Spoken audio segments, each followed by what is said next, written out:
S'il y a quelque chose donc de généreux dans ce budget, c'est bien la communication qui l'entoure. Elle peine à masquer la réalité, une difficulté à exécuter les investissements, un problème avec l'idée même d'emprunt d'avenir et un désintérêt pour les politiques de solidarité au profit des nouvelles compétences.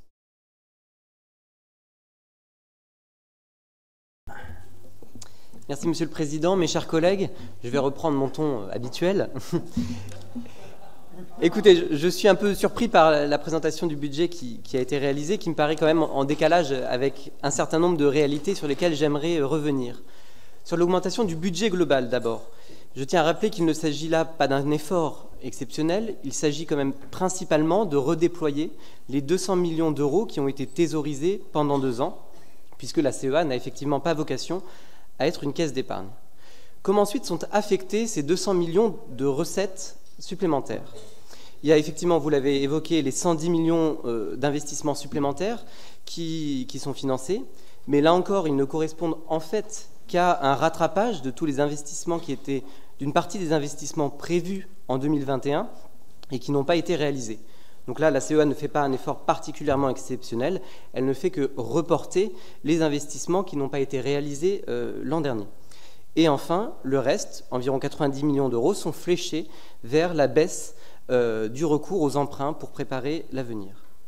Sur le fonctionnement maintenant, les recettes augmentent effectivement, vous l'avez dit, de plus de 80 millions d'euros.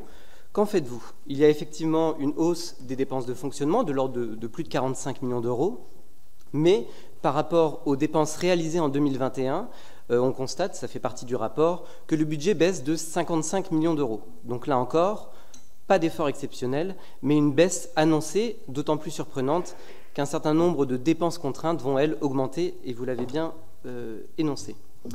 Le reste de cette hausse des recettes de fonctionnement est affecté, vous l'avez aussi évoqué, à l'augmentation de l'autofinancement pour diminuer à nouveau le recours à l'emprunt, qui donc passe en 2022 de 200 millions d'euros en 2021 à 70 millions cette année.